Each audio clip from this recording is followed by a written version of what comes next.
What's up, guys? Welcome to Demo with Mo. I'm your host, Monique Simmons. We'll be discussing dating, engaged, and married objectives from a young Christian's perspective. Are you guys ready? Let's dive in.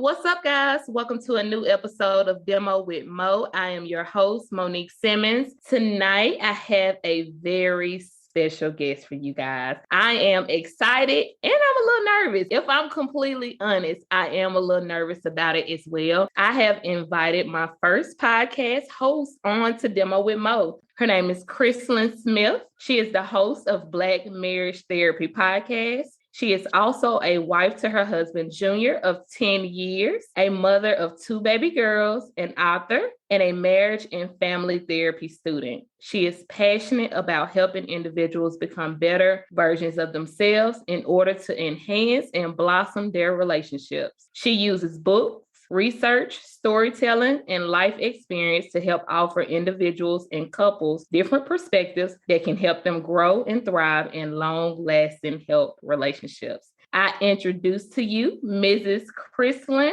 Smith. Welcome. Hello. Thank you for having me. Such an honor to be on your podcast. It's such an honor for you to be on my podcast. I appreciate you for agreeing to come. Okay, so I have given your professional introduction, but I would love to know, what is one thing about you that most people don't know? That's interesting. You know what? If I could be honest, like we could get real, let's get vulnerable real quick. I think, and I'm learning this more about myself, I think I'm kind of righteous and ratchet. Girl, I be here for the filth sometimes. Like I be watching like those reality shows like on OWN and stuff like that, Ready to Love and all this stuff. And I be here for it. And I'm like, Chris, I think you're a little ratchet. I be talking to myself. Look, when I say I love it because you guys that are listening, I am a huge fan of Christ-Lynn's podcast, which we'll talk more about. But it started off with her and her husband, Junior, which I'm sure she'll talk about a little later. And then she kind of went over by herself. And you guys, I am such a fan. She would be like, I could tell when you and your husband, it's like you get into a conversation, but it's like you forget that you are recording a podcast episode because it's so real. Like, I remember one day you was like, I don't remember what episode it was. And you was like, nigga. I said, oh, snap. This is it. I'm like, you like you said, you're a little ratchet and a little righteous. I can love Jesus and have a good time and have fun. I am. I'm originally from Miami. Yeah. So I think that 305 it run deep. I'm in North Florida now, so it's more like Southern, like real Southern. Yeah. But I'm from the city. So it's like, it's hard to kind of like put it down, but I don't know. I like it. It's me. I like it too. And that's why I was such a fan. I said, this is it. Because I could just relate. Like, I was just enjoying the conversation. Like, I'm listening to you guys, but it's like I'm hanging out with y'all. Like, these my people. Like, I can get with them.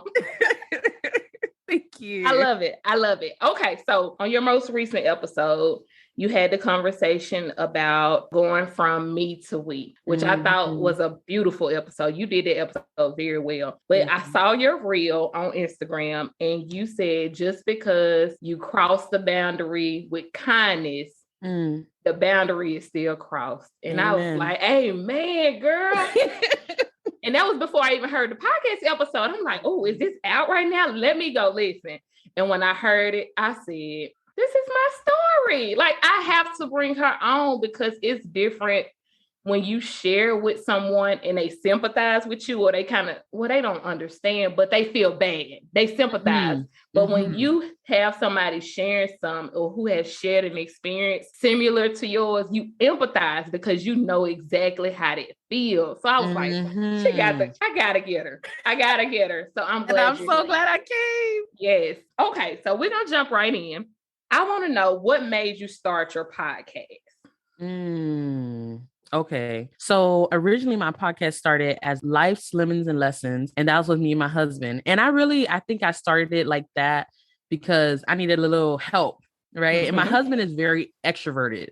So he's the one who liked to talk. He's bubbly. He likes to make friends, all that stuff. So I was like, okay, I need a little help. And it was great because it got the audience, it got people listening. But eventually it really turned into my own passion and my own desire for marriage. I think just everything that I've gone through in my marriage, everything that I've learned, all the hurdles that I have to stumble across, jump across, you know what I'm saying? Walk across, struggle across, girl. You know, sometimes you're struggling to make it to the next year of marriage. You know what I'm saying? You know, so it's just like for all those things that I've gone through, I just had a passion and desire to share the information that I've learned. And I was like, I don't know if people heard this before, but I'm gonna just share it and hopefully it'll help somebody. And I think that passion turned into, it grew because now I'm in school for the thing, you know, and I'm like, oh, I really, really want to do this. So that's where Black marriage therapy came from. And Black marriage, because, you know, we're not celebrated out here like that. You know, you ain't going to see a lot of Black couples, a lot of Black marriage podcasts. You know, there's some out there, you know, there's a few out there, but you know, we're not the majority. You're right. So I just like put it all together and I was like, okay, let's do it. Yes. And I'm here for it. And you guys, if you have not already, go check out their podcast. Well, it's not even there anymore, even though her husband is still there, but it's Christ-Lynn's podcast. Yes, he's special guest from time to time. Yes. But that's your baby. And I love it. So I wholeheartedly tell you, go follow her right now and go check out their podcast. And I'm ready for some more episodes because I've listened to all of them. I literally binge listened to all of the episodes. And I'm like, okay, I need some more. Oh, yay. Yes, we have a new episode coming out. I believe it's coming out next week. I'm talking about mental health in relationships. Oh, yeah. And you know how I think people don't really talk about that. Like, what happened if your spouse got anxiety? Or what happened if they got depression? Or what happened if they got emotional issues? Or what happened, you know? So I feel like it's something that we need to talk about in marriage. How do we navigate that? How do we have successful relationships? You know what I'm saying? So that's what the next episode's about.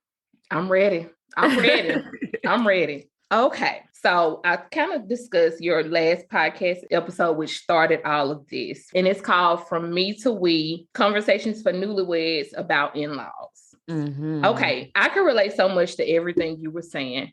How did you and your husband get to a better place with each other's families? Because you kind of talked about how it started off rocky in the beginning and how it's now much better.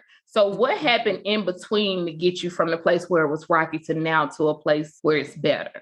So let me make this real quick. Okay. So my husband and I, just for your listeners, my husband and I, we got married at the ripe age of 18 years old. We were 18, fresh out of high school. And it was that's a whole nother story. It was a whole interesting setup and scenario. But, you know, we got through the wedding and everything like that. But to answer your question specifically, I think in-law relationships are so complex.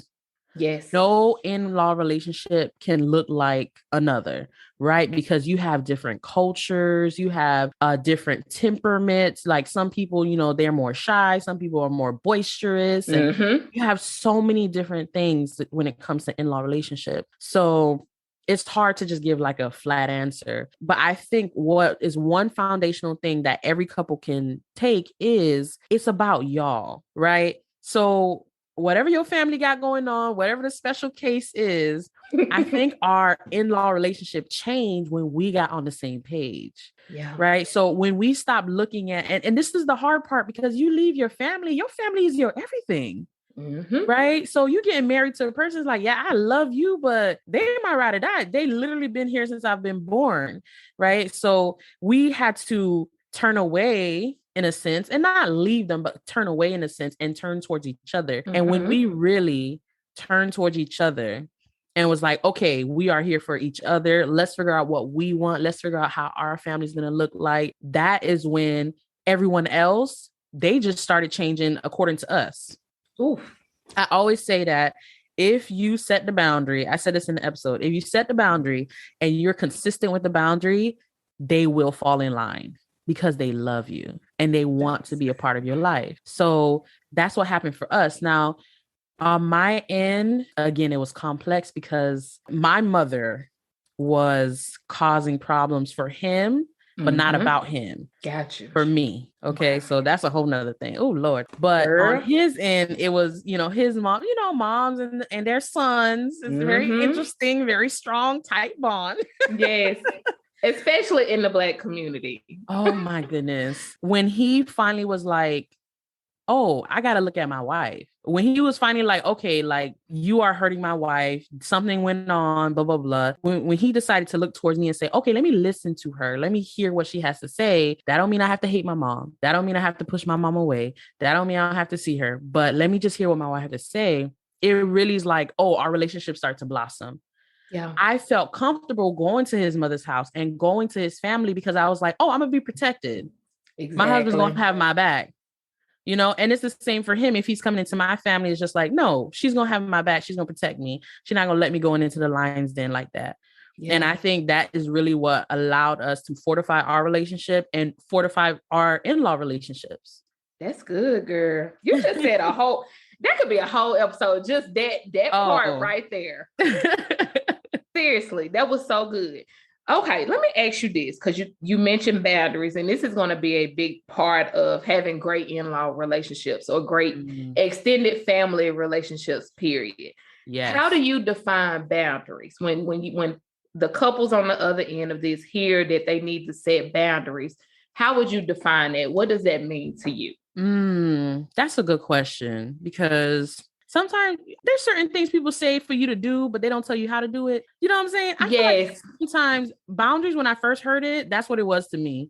I'm like, I feel like it makes sense, but I don't really understand. Right. Exactly. What does that look like practically? What does that mean? So I think I'm going to just give you my own plain Jane that's what definition, y'all. That's what I want.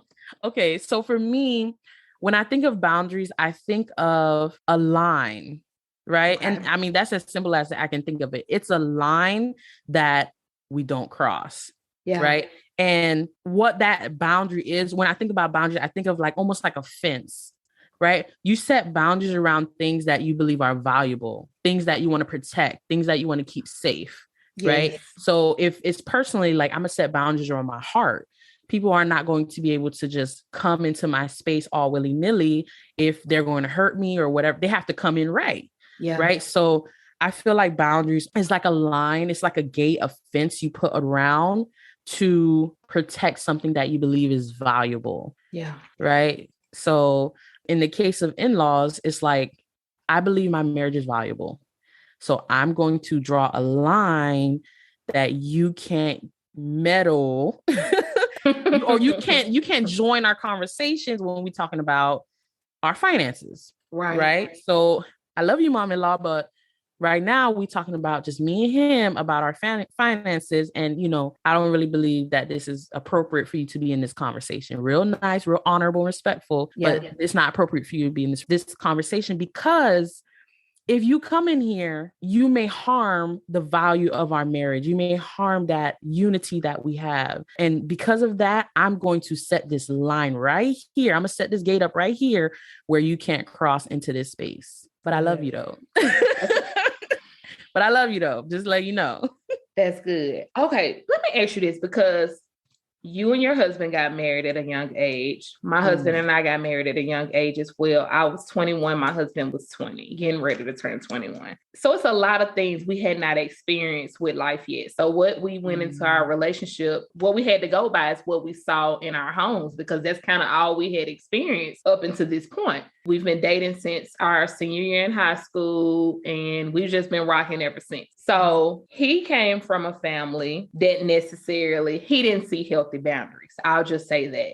He didn't see healthy boundaries. I came from a family where I necessarily did not see healthy boundaries either. So did you have an example or a good example of what it looked like to set healthy boundaries when you went into your relationship? Oh, that's a really good question. I don't think so. We both came from traumatic past in our own way. My husband experienced abuse in his past with his father, and my family went through a very traumatic divorce that comes with its own, trash, really. So I don't think we had an example of healthy boundaries. I think I had to learn that one. I think we learned that one on our own. So personally, I'm an introvert. And I'm a person that I'm very private, right? So I had boundaries, right? But really what they were was ways to keep people out so I don't get hurt. But I wouldn't say those are necessarily boundaries. Yeah. Over time, I had to learn that everything can't be a boundary because then no one would get in. Right. Yeah. So I would say I didn't have healthy boundaries. I had boundaries, but they were more like walls. They weren't boundaries. Nobody could get in. You know, you're not going to hurt me. Right. Yeah, you're not going to hurt me. My husband couldn't get in. Nobody could get in. So it's just like, that's not healthy either. On the other end, with his family, they didn't have any boundaries. They were just, they were, you know, it was more fluid. They were in each other's space. Like that is their vibe. Like that's how they do. They like to be in each other's space and it works for them. So when we coming together, it's like, girl, he's trying to get in my space. I'm trying to push him away. It was madness. We had no idea of healthy boundaries. Yeah. Now come back now, 10 years later, I think we had, and over time, trial and error, just learning on our own. Now he knows that I can spend a healthy amount of time away from my wife, you know what I'm saying, and set that boundary, and I can let him in. I can trust him and be like, oh, I don't have to have walls up. I can have boundaries and protect myself. But at the same time, it's just like, he's my husband, let him in, you know? Yeah. So we definitely didn't have examples. In my personal experience, as I'm the youngest of 4. So my mom, I love her now. We working on a relationship. Girl. My mother was very much controlling. She was very controlling and very like domineering, and she could be demeaning sometimes and all those type of things. So that wasn't a healthy parental child boundary. And then also during the divorce, she really crossed the boundaries for real, because now she's telling me stuff about my daddy and you know what I'm saying? And it's just getting messy. And it's just like, I'm not even supposed to, I'm 10 years old. I'm not supposed to have that information. And that really just changed my view and my mind. And, you know, we good now, but you know, it was kind of crazy in the beginning. So yeah, I don't think we started off with healthy boundaries. No. Girl. Okay. I was not expecting all of that. Like, I was not expecting to feel what I'm feeling as you are talking. And this is why I enjoyed you guys, well, your baby now, you guys podcast so much, because it was all so relatable. And it was weird to me in a good way. It was weird to me how much we had in common. I'm like, this is someone I don't know. I've never met. And I just felt like God really led me to your podcast, because it was so relatable to hear somebody as if they were telling my story. Oh, wow. You know what I'm saying? To hear somebody else telling your story, because my husband did not have a great relationship with his dad at all, just like your husband. I did not have a great relationship with my mom. Same thing. We're now working it out as adults.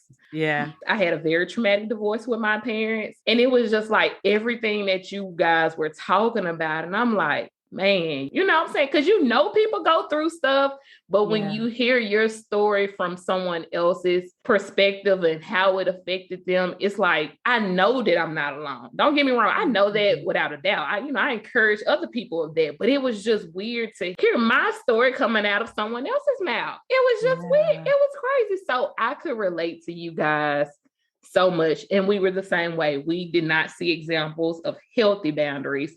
And we kind of had to figure it out together. And that's a hard thing in marriage when you're trying to, because that is one of the things that's hard, but beautiful too about getting married at a young age, is because you guys are literally growing up together. You're figuring out life together. You're learning things together.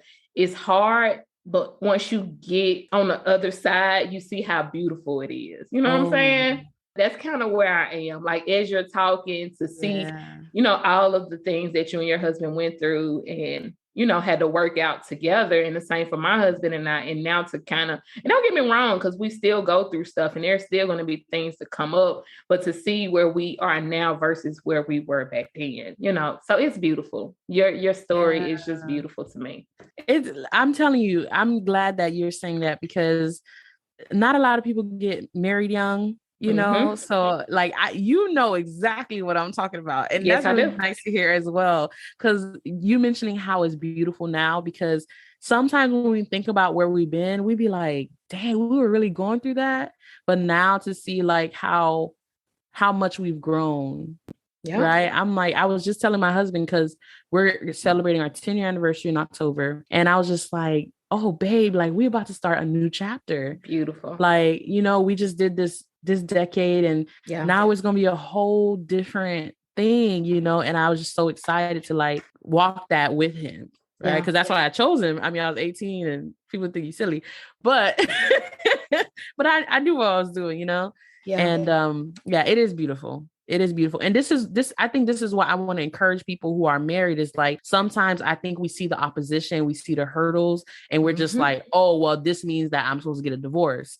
But sometimes that just means that you need to push through, you know what I'm saying? Especially if you have a good person who cares about you, who love you, and they're willing to push with you, then you got to keep pushing so that you can get to the beautiful side.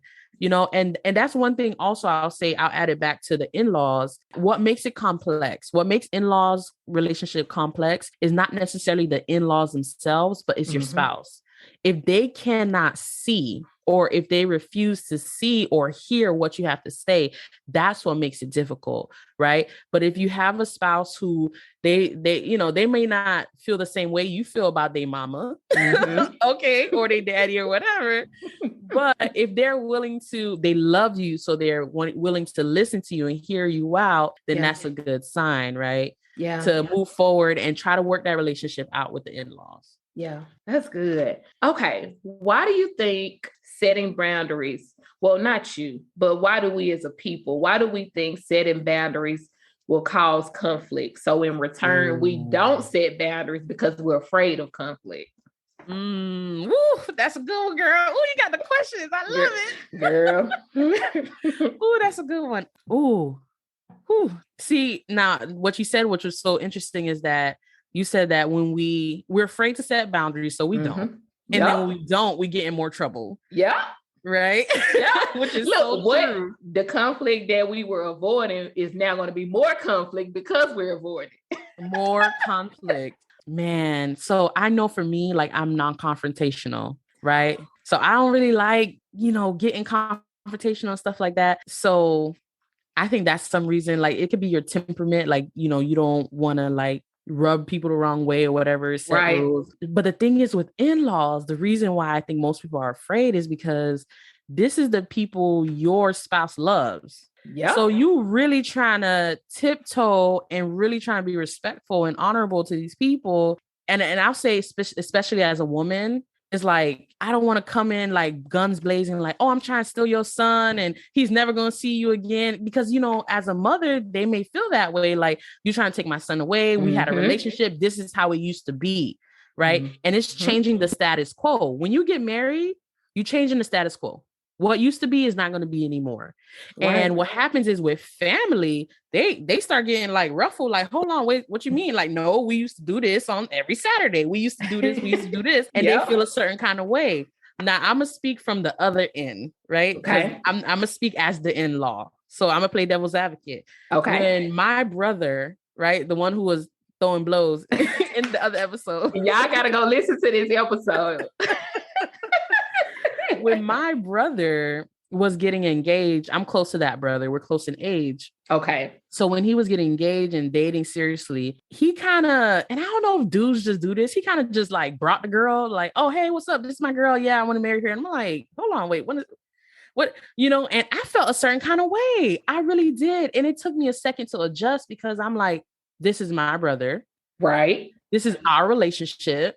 This is how we used to do things. This is how we used to rock and everything like that. And now she's coming into the picture and she's changing everything and rules are different. And I feel a certain kind of way. And I had to adjust my own self and be like, okay, no, this is somebody he loves. So let me love them too and be more patient and just adjust with them, you know? But it's really the fact that we are changing those dynamics and that pressure and that, like, you know, tension. It really just rubs people the wrong way and people be afraid. They're like, I don't know what to do. And you know what I'm saying? And they be afraid to set those boundaries. But if you don't, Y'all, if you don't.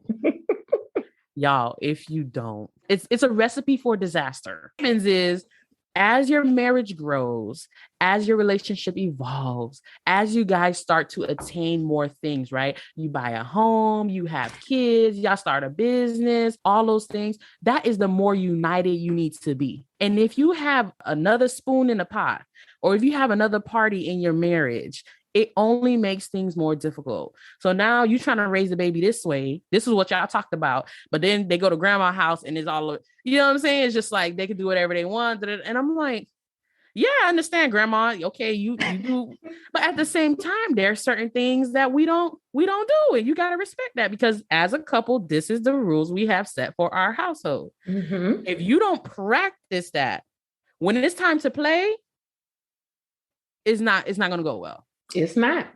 I think the fear in setting boundaries comes from not wanting to create tension, and not wanting to create tension and, kind of change things, because that's the truth. When you get married, things change. And I think we have to accept that. Oof.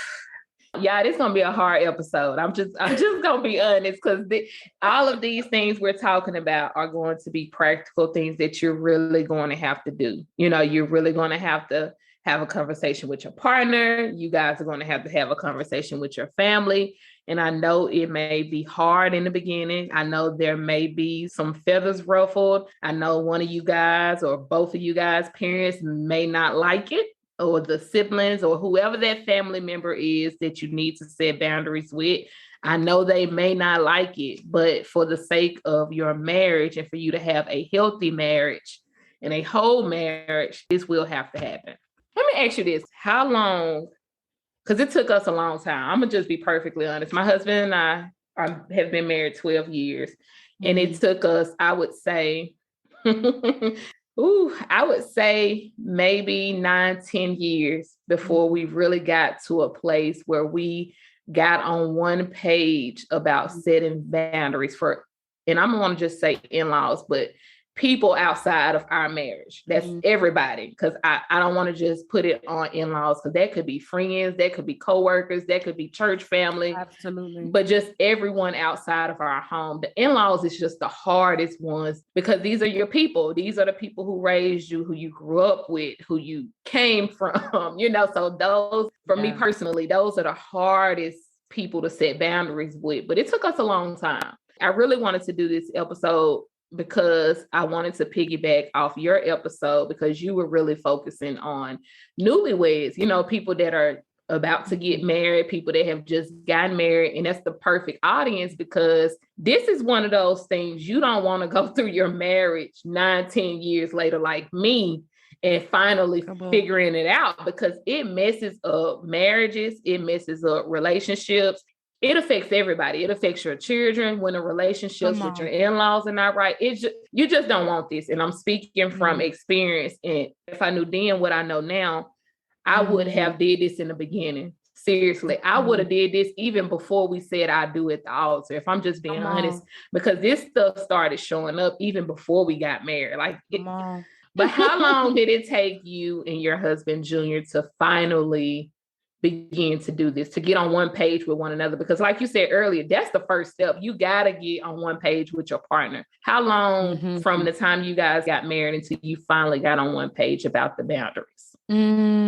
It took us, I want to say almost like about 4 years. Yeah.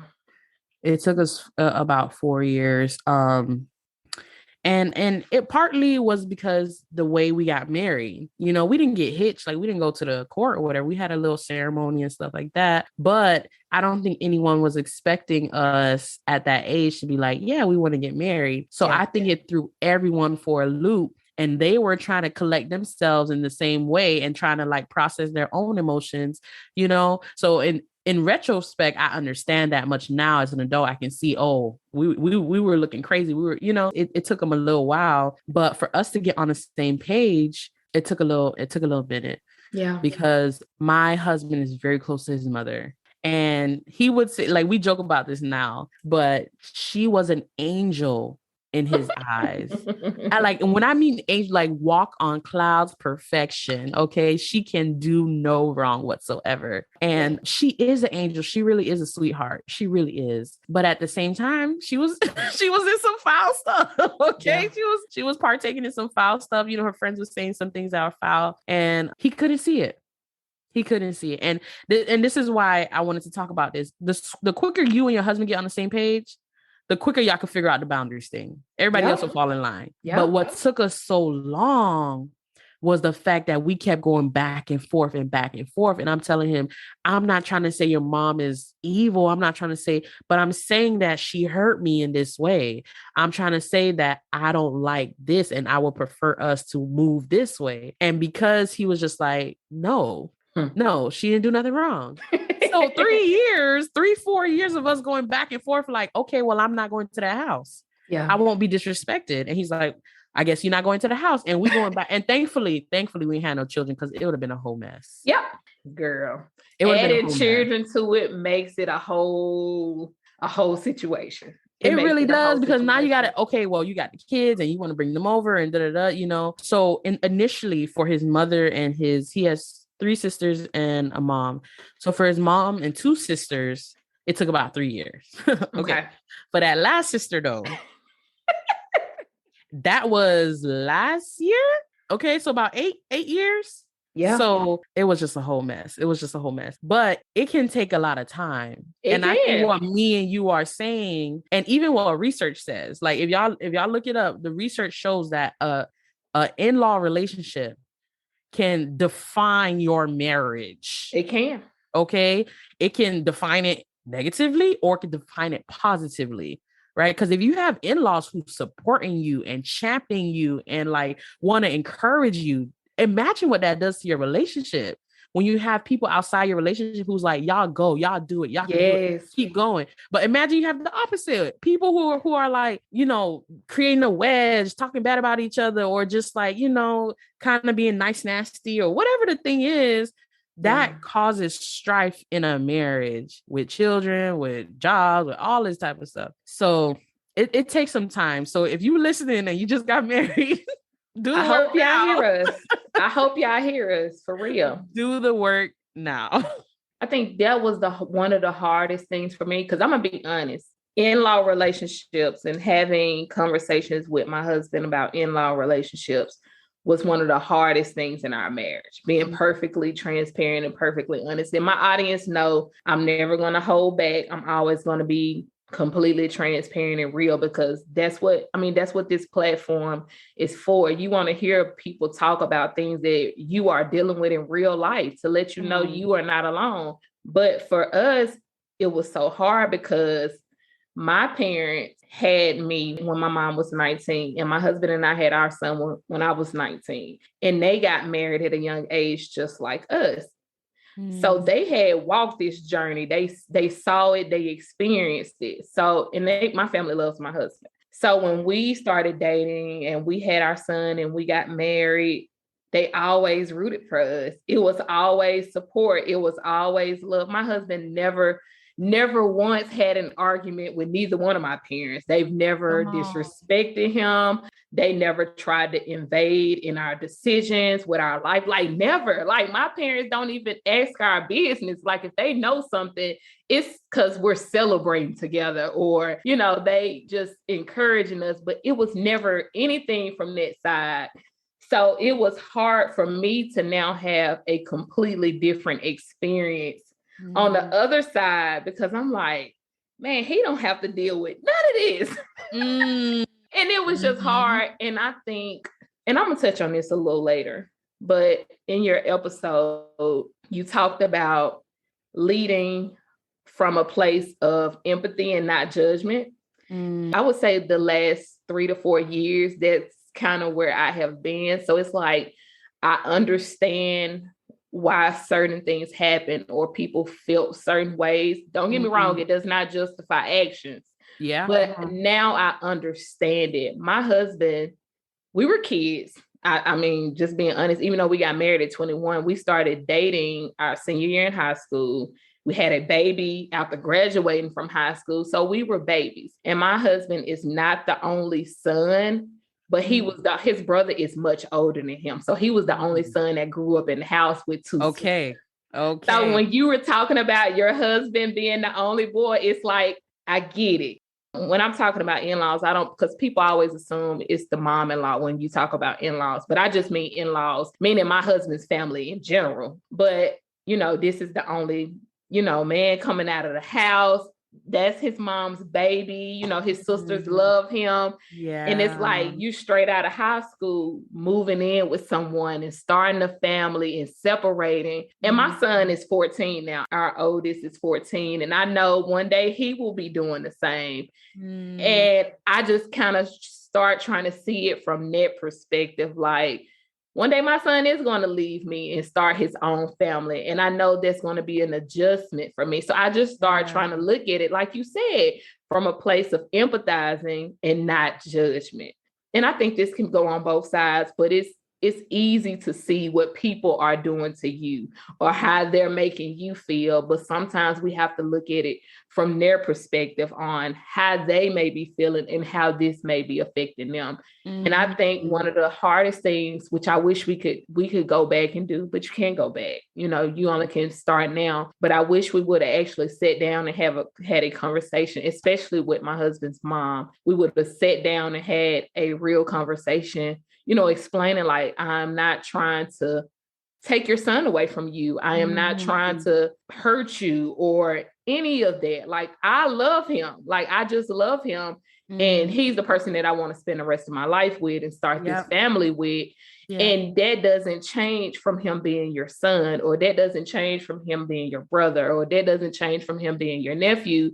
This is just something new. We now will have our own family. And I think one of the biggest things, and you kind of touched on this too, I think one of the biggest things when people have issues with their in-law relationships is when the family has already had their own personal issues, and then you're kind of brought in, because there were a lot of problems before I even got there. Come on. It was a lot of stuff. And I will share this with my audience. Even though I'm transparent about me. I will never share anything about my husband or our family that he wouldn't want me to share.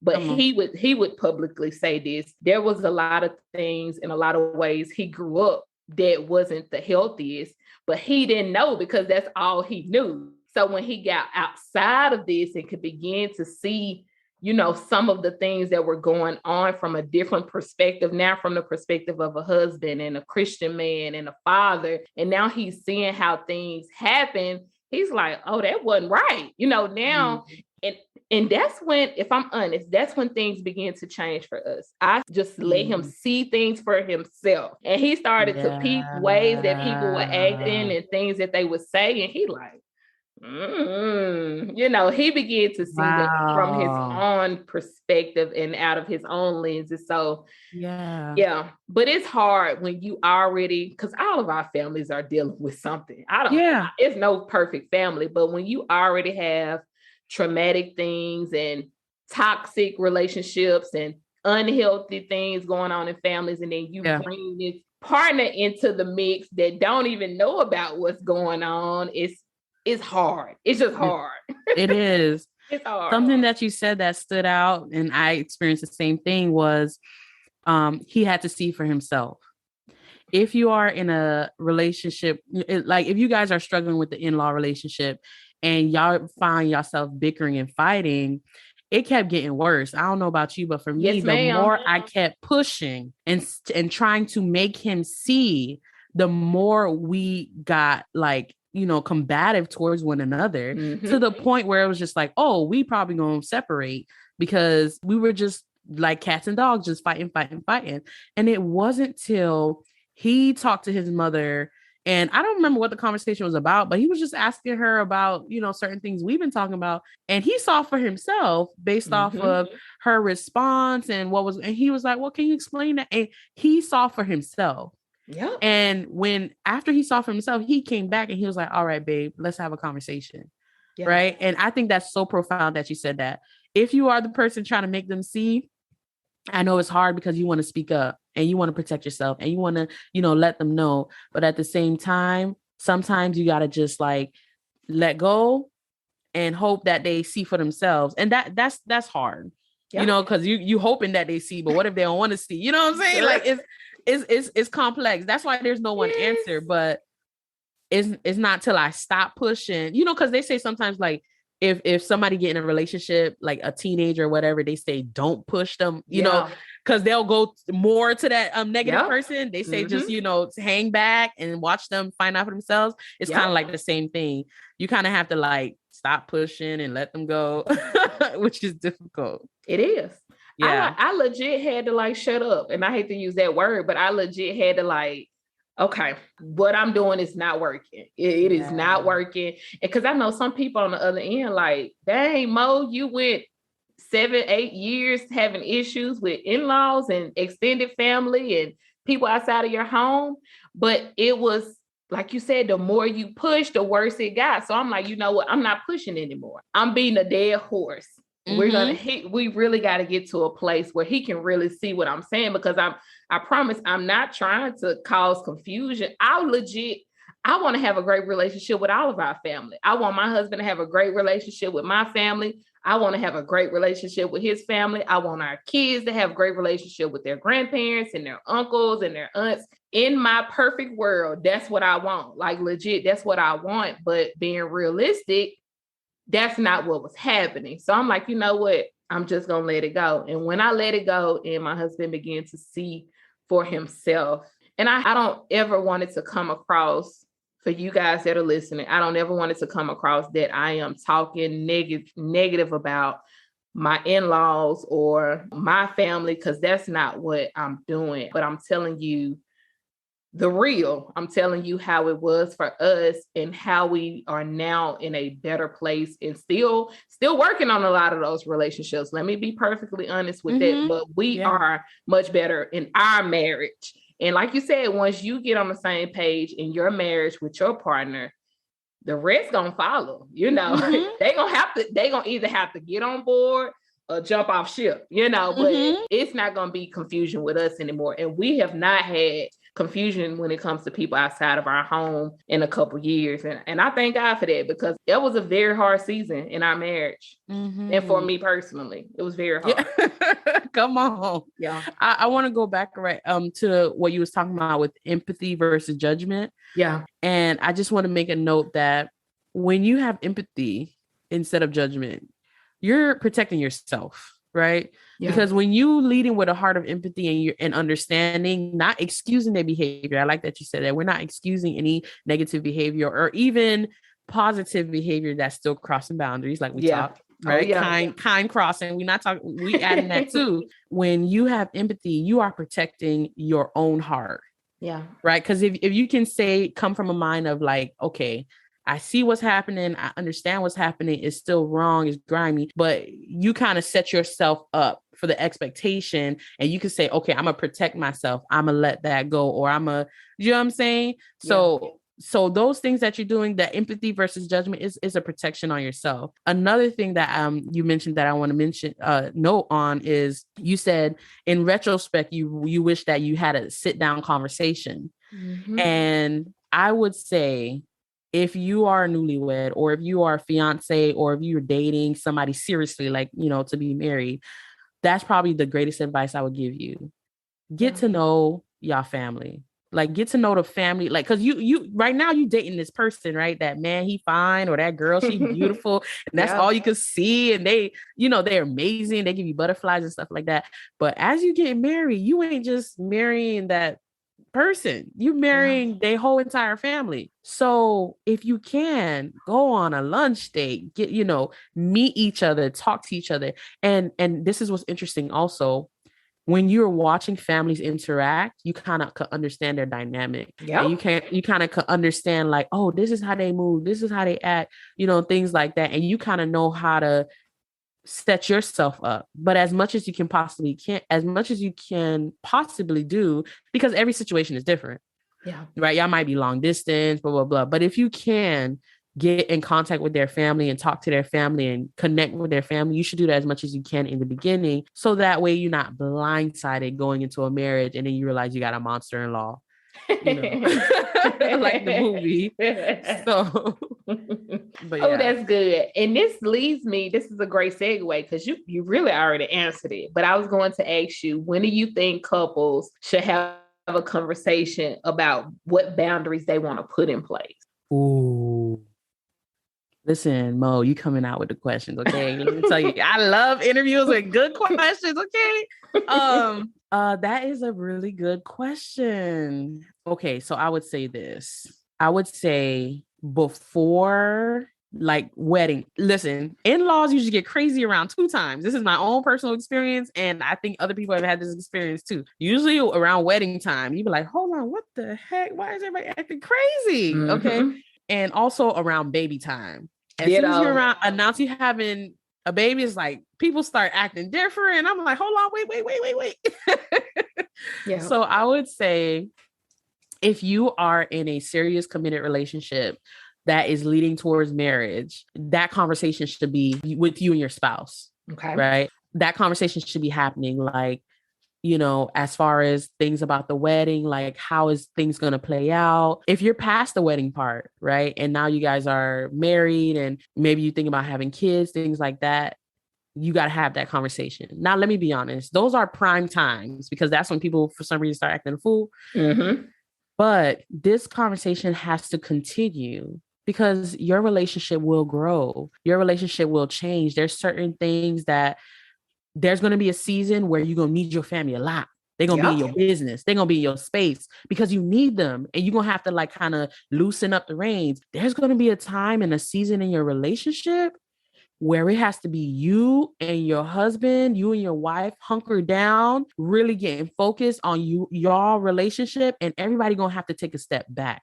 Mm-hmm. Right? So this is a conversation that is continuous. Start it as early as you possibly can, but always continue to have the conversation as your relationship grows, as you guys go through different seasons, right? Because those transitions are when you have to pay attention in the transition, because that's when everything is kind of getting uprooted and changed and all. And that's the time where you guys come together, not go apart.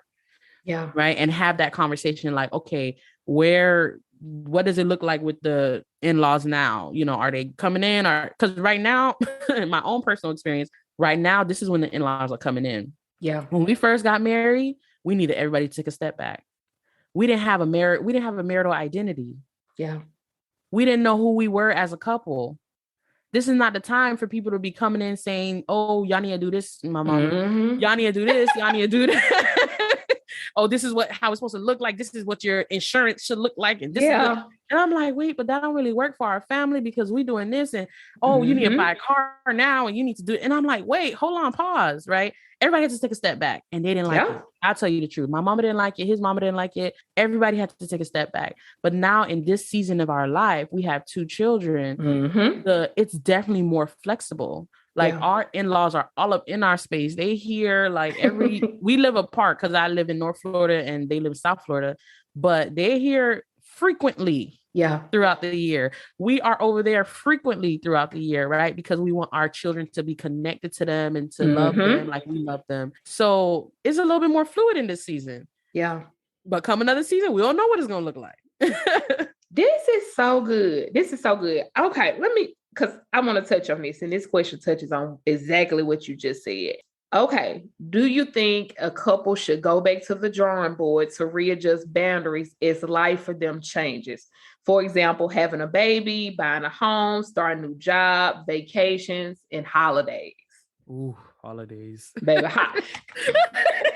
girl, holidays. Oh, yeah, for sure. For sure. You have to go back. You have to readjust because you know what happens sometimes. What's important for you guys changes as well. Yes. Right. Because before, you know, in the beginning, maybe this holiday is super important for you guys, right? Because it's just memorable, you know, but then as you get older, it may not be as important. Yeah. Right. It's super, super important in marriage period to be flexible. Yeah. Look, you got to be flexible. Look, because when you said this, on your podcast. And y'all have to go listen for me to we. Great episode. But you talked about Christmas is y'all holiday. It's the same for us. And look, I felt this way since we got married. Being perfectly honest and transparent. I felt this way since we got married. I wanted to start my own family, have our own traditions. And when I say my family, I mean under my roof right here. Amen. Mm-hmm. I wanted to start our own traditions, do our own things. But I did not speak up. I allowed our families to kind of dictate that for us. You know, people want to see their grandchildren and people want to spend time with y'all. And girl, because my parents are divorced. My husband, he comes from a single mom, but they have family within the family. And we were literally hopping from house to house to house. And every year I would be so mad. I would resent it.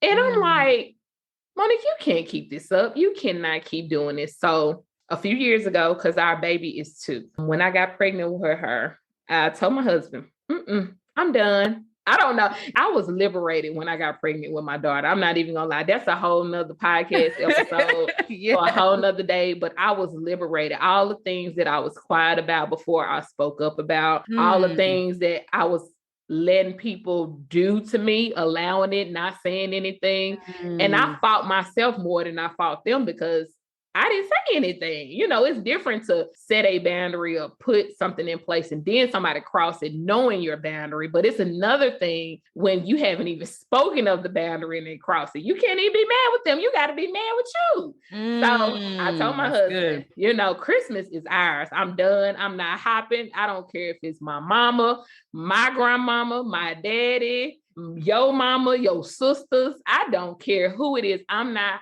house hopping with nobody. We'll do any other day with them. They can have Christmas Eve. They can have the day after Christmas. We can come a week early. Like I will literally adjust to their schedule. But Christmas Day is ours. I'm not, and it was a mess. I'm gonna be honest with you.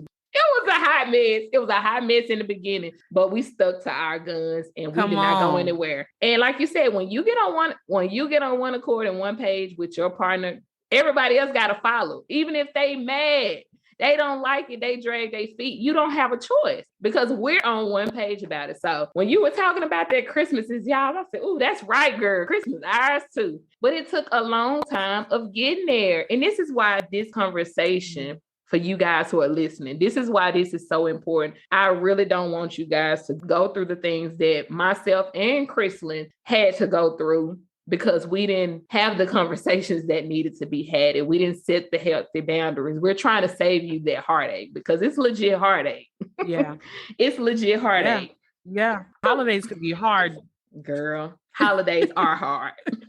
They are. Okay, let me ask you this. If for whatever reason they didn't set their boundaries in the beginning, because I know I have some couples who are listening who may have been married 5, 10, 15 years, and maybe they never set the boundaries. They didn't know how to do that. They didn't even know what it looks like, but now they want to do it.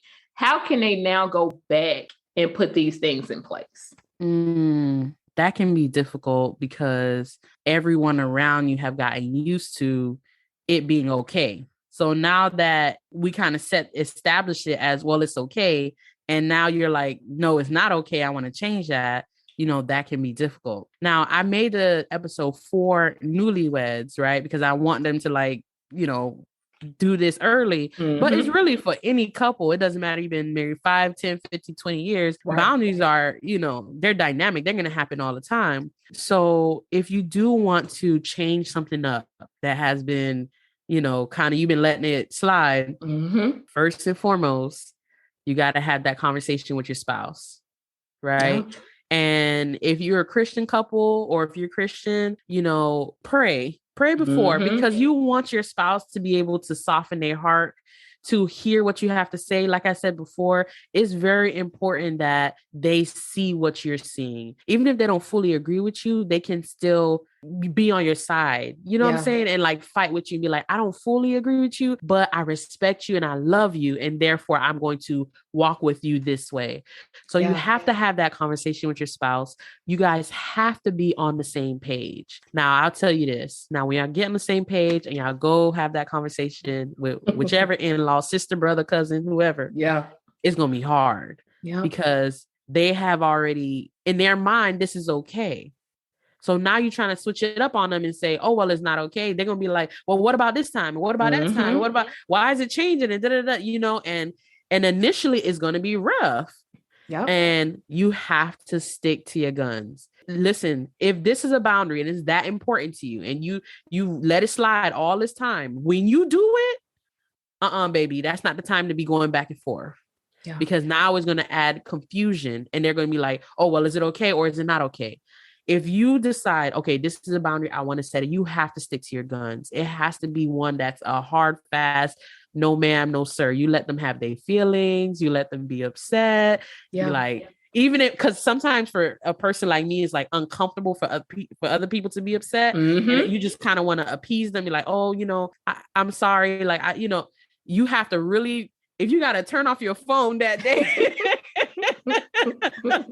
and do whatever you have to do in order for you to stick to your guns. Okay. Yeah. And you have to do that consistently for a certain period of time. And then eventually everybody will fall in line and they're going to be like, well, that's the way it is. And they're going to try to work around it. They're going to be like, oh, well, can you do this? Well, can you do, you know what I'm saying? And they're going to be like, well, we can't do that, but maybe we could try to do something else. That's good. Okay. I loved when you talked about the red light, green light, yellow light on your podcast episode. Can you elaborate on that? Okay. So, and I actually got this from another couple. Who was it? And they got it from somebody else. Listen, we all sharing, okay? That's what it's about. I think I got this from Kev on Stage and his wife. Okay. And they were talking about it for something else, but I was like, you can use this amongst different things. Yeah. So when we say boundaries, right? Like I said, boundaries are like a gate, right? But a gate has an opening, right? We don't want to build walls where people can never get in. Like, that's not how family works. We're family. Like, we're going to be flexible towards one another. So in order to be flexible, the conversation you need to have with your spouse are things that are red lights, are things that we will not change for. Like you talked about Christmas. Christmas is very important for us as a family to build our own traditions. So we are going to do Christmas together. That's a red light. These are boundaries that cannot be crossed. Okay. A yellow light is a boundary that's like, okay, maybe yes, maybe no, depending on the situation, right? Yeah. So maybe the grandparents want them for their birthday. They want to take them to Disney World or something. Yeah. Maybe that year, sure, no problem. But maybe the next year, no. Right? Got you. So it depends on what's happening. It's situational. Green light, listen, we don't got no problem.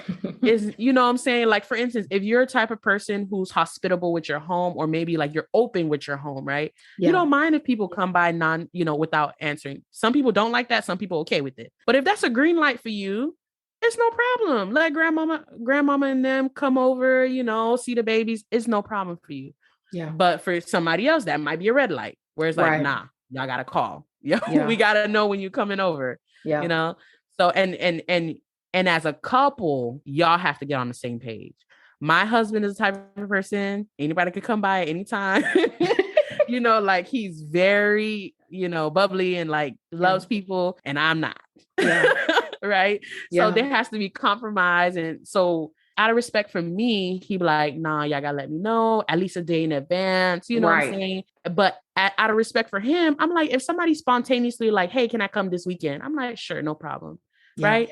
But that's the conversation y'all have to have together and decide, this is red, this is yellow, this is green. So that way, when people come to y'all and, it might be kind of blindsided, like, oh, this is, y'all already know.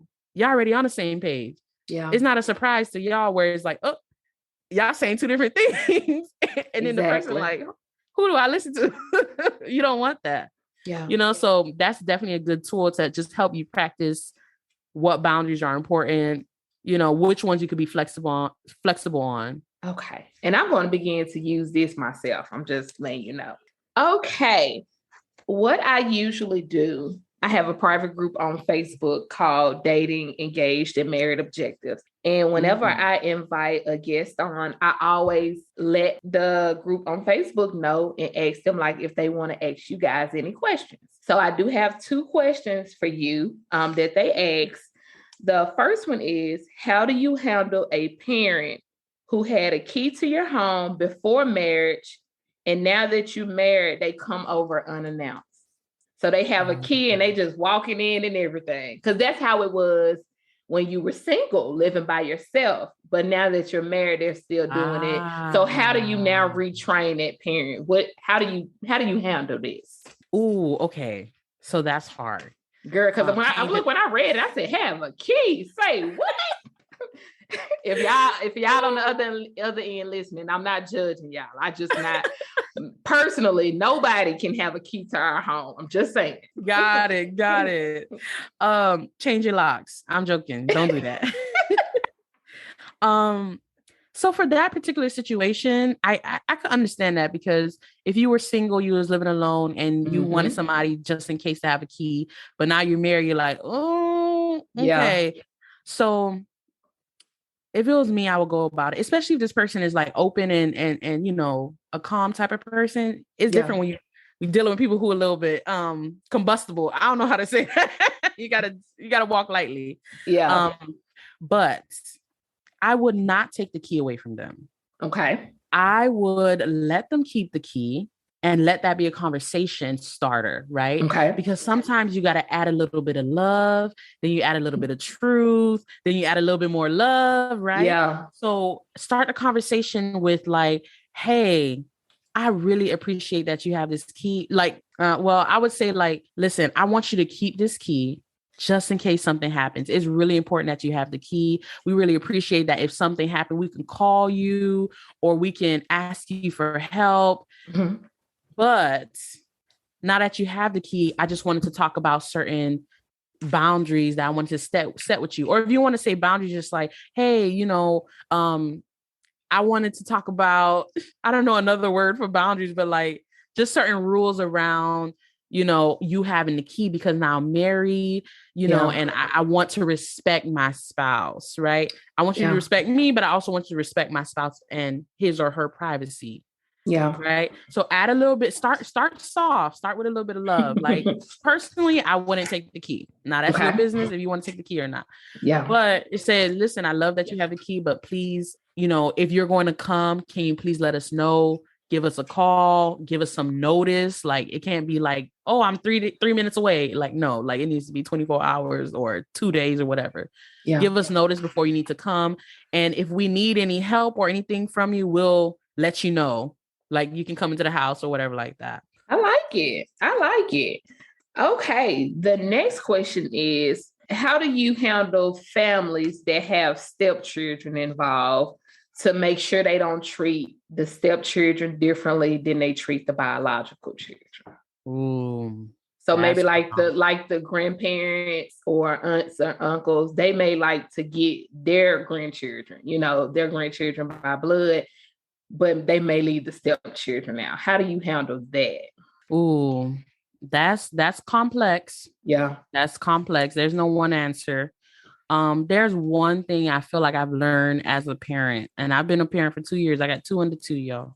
So I am not the wisest and the, you know, sage in this area, but there's one thing that I've learned thus far is that I have realized that the way you treat your children is the way people treat your children. Oof. Right? When you set a stage and a foundation for how you treat your children, people tend to treat your children like that. Yeah. Now, I know it's more complex than that. It's not that simple. But if you are setting the stage where it's like, this stepchild is like our child, right? When we are together, we are a family. We are a unit. When you set it up that way, people tend to follow suit.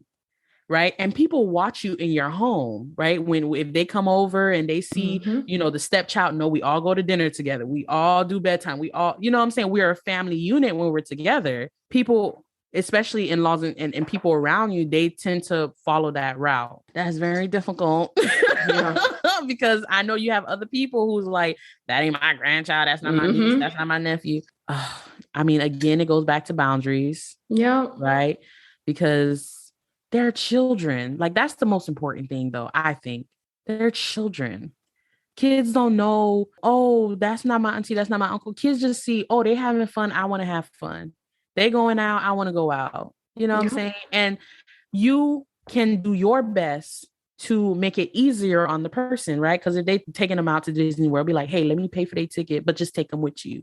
Or they going out to dinner. Hey, let me cover their dinner, but take them with you, right? Do what you can to make it easier on the other person.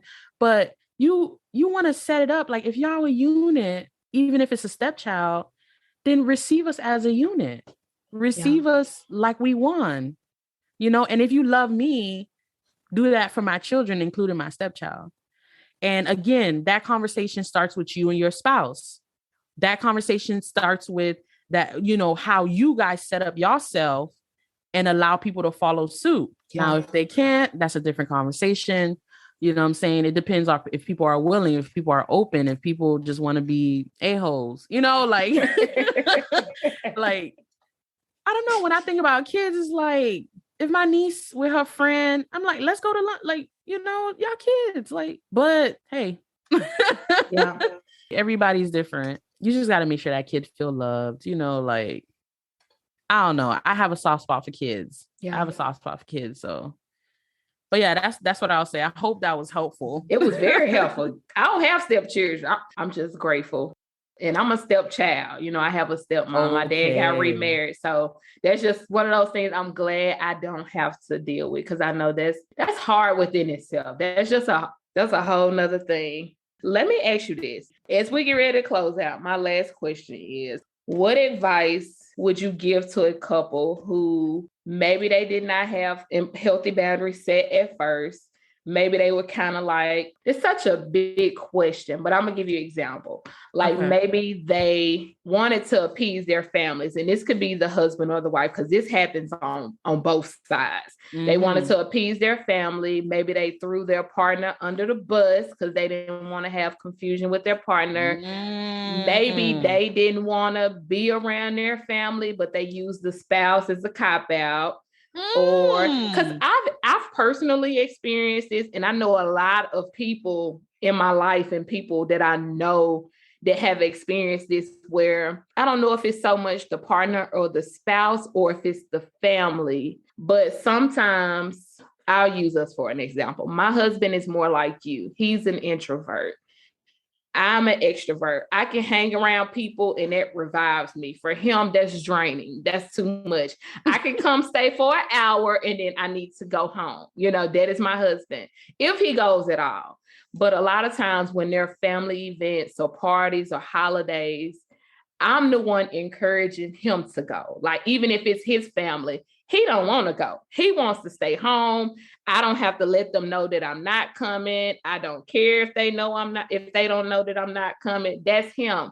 But I'm on the other end, like, okay, let's go. We can, just compromise and let's go. That's your family. Let's show our face, even if we just stay for an hour. Or if you're not going to go, at least make a call or send a text that you're not going to go.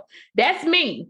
It may come across, and not just with us, but with people as a whole in general, it may come across that he's not showing up, or whoever the partner is, wife or husband, is not showing up because their spouse doesn't want them to come. But it's really them that don't want to go or don't want to be a part of, but they may let their partner get pushed under the bus, or, instead of, because they don't want confrontation, they don't want confusion. So they allow their partner to take the blame. What advice do you give someone like that? I hope that made sense. No, that makes a lot of sense. Okay. I definitely get that. So that's interesting, because I think one of our superpowers as being married is that we could use each other. Like, like, nah, I'm sorry, my husband, he said I got to be home. You know what I'm saying? Or every time I go to Sephora and they ask me for a new credit card, I'm like, you know what? My husband would be so upset if he knew that I got another credit card. So I'm gonna have to say no. Right. I think that's part of the marriage thing. Right. Yeah. But there has to be a line, right? Yeah. You don't want to betray your spouse. You don't want to throw them under the bus and now they taking all the heat and now your family hate them, because you want to protect your spouse, right? Yeah. Especially not from your family, but to your family. You want to protect them and nurture them and value them. So you don't want to just be throwing them out there to the wolves. So I think you kind of have to decide what's important to your relationship. right? Yeah. So it's interesting that you say that because my husband used to do that all the time. For real? Yes, he used to do that all the time, and he would do this for his male friends. Yeah. Right. Because he didn't want to, not be down or whatever like that. So he like, oh yeah, Chris need me home or da da da. And it bothered me a little bit because now I'm the bad guy. Yep. Right. I'm the bad guy. And I'm like, well, I don't mind you being out. Like, if you want to come home, you got to let them know you want to come home. If they say you old, if they clown you or whatever like that, that's your business. You got to take some of that. You have to decide when it's okay and when it's not okay. Right. Because ultimately you want to protect your spouse. So now I'll literally tell my husband, babe, tell him it was me. I ain't got no problem with it. Yeah. Right. Because at the end of the day, guys, we are, you got to look within. It's about you and your person. It's about you and your spouse. Yeah. Right. It don't matter what everybody else say. If they be like, oh, she don't want to let him out or he don't want to let her out, whatever, y'all know in your own little, kiki, like, okay, baby, yeah, tell him it's okay. It's no problem. But you cannot do that when, and you have the person catching all the heat and now your spouse is feeling betrayed. Mm-hmm. Now they're feeling unprotected. Now they're feeling alone and isolated. Like it's them by themselves and everybody else is jumping on them. Right. So again, it comes down to communication. It comes down to having that conversation. It comes down to knowing your spouse. Yeah. Right. If I know my husband and he's a people person and he want to be out there, but he's really tired. I'm like, babe, don't worry about it. Just let them know it's me. Cause I know you want to be there, but I know you're tired. It's okay. You know what I'm saying? And y'all got to get on the same page. Y'all got to have that communication. And I'll tell you this, it's okay that you don't get it right in the first year, in the third year, in the fifth year. Y'all will get to know each other. Y'all will get to practice. Marriage is a practice. It's a exercise. It's continuous, right? And over time, y'all will get it. Y'all will know, oh, I know when she act like that and when she turn off the TV and light that candle, that means she's done. So don't talk to her. Don't, you know what I'm saying? And you jump in and you protect your spouse and you take the blame. It's okay. Take the blame, but y'all have to know. You have to know that line and know the difference. Yeah. Girl, you have dropped so many gems on today. For real. This was such a good conversation. It was. And it was so good to talk to somebody who understands and can relate. Like for real. Because don't get me wrong, people can be great guests and you can still have great conversations, but it's so different when you're talking to somebody who understands. This is coming from a personal place. This is coming from a place of I've walked through this and now I want to help you walk through it. I think people, for me personally, I know it's different for me when I'm getting advice from someone or somebody is pouring into me who has walked through this and experienced this and know exactly how I feel. It's just different. Yeah. So this conversation, it was so good because we both know and we're trying to help people from that place of this is what I went through. I don't want you to have to go through this. It's just like when you're talking to your babies and you've been a teenager and young adult. Sometimes we just got to get out there and experience it ourselves. But there are some things as parents you want to kind of teach your children because it's like, mommy has experienced this. Daddy has experienced it. I don't want you to be hurt like I was hurt. I don't want that for you. And that's how I feel on this podcast. Like a lot of the things that I discuss, a lot of the things that you discuss, it's things that we have really walked through and we want to encourage and help people from that place because we legit love you. Like people who have a heart, and this comes across from you. You don't even have to say it, even though you have, but just hearing you have a heart and a passion and a desire for this to help people in relationships and marriages. And that's the same for me. Like my heart burns. Like this is not work for me, even though, I have a full-time job. This podcast is not work for me because it's my heart. Like when I'm coming on here talking to people or, it's you're a solo podcaster. I'm not really, it's just us and our mic, but on the people on the other side listening, when I'm talking to you guys, it's legit from a place of love. Like I legit love you. I always close out my podcast with, I love you, but God loves you more. But that's real. Like, I really love you. If I did not love you and I did not have a heart for this, I wouldn't be telling y'all my business. I wouldn't be pouring out pieces of me and being transparent about the things that I deal with as a wife and as a mother and as a daughter. And because my mom and I did a podcast episode my first season, and it was called Getting Real with My Mom. And we legit got real. There were tears flowing and things said that we had never really said to one another. And I got a new perspective, and this is real life going on behind this microphone. So I'm grateful to have you on here, somebody who's doing the same thing up where you are in North Florida behind your mic, and you're even in school for it now, which is beautiful. But thank you so much from the bottom of my heart. Thank you for coming and sharing this with me tonight. I appreciate it. Nah, thank you for having me. I really appreciate your vulnerability. Like, you don't meet people like that all the time, especially through social media. You don't really meet people who's real. So it always is refreshing for somebody to be real, for somebody to share their life, because I think that's what builds true connection. Yep. When people could be like, oh yeah, I know what she's talking about. So I really appreciate you having me. This has been such an experience. This is my first too. Yeah. Like as an interview. So yeah. Congratulations. So I'm super excited. Yeah. Okay. As we get ready to close out, how can my audience find you? How can they support you? And also tell them about your book. How can they buy your book? All the things, Christy. Oh, so I put author on there, but it's a baby book. It's a book, and you are an author.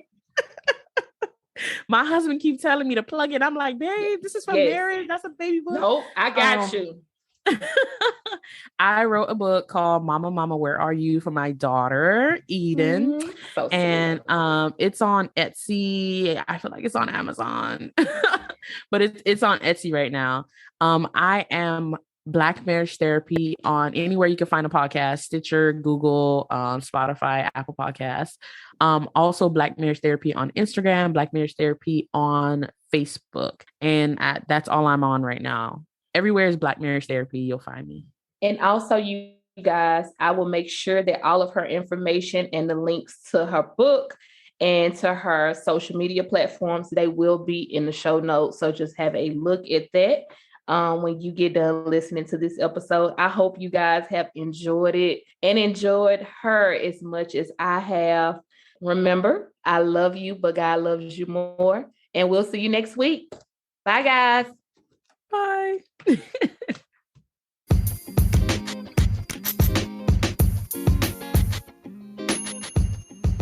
I hope you guys have enjoyed. Follow me on Facebook at Demo with Mo. If you have any questions you would like answered here live on my podcast, email them to me at demowithmo@gmail.com. That's DEMOWITHMO@gmail.com.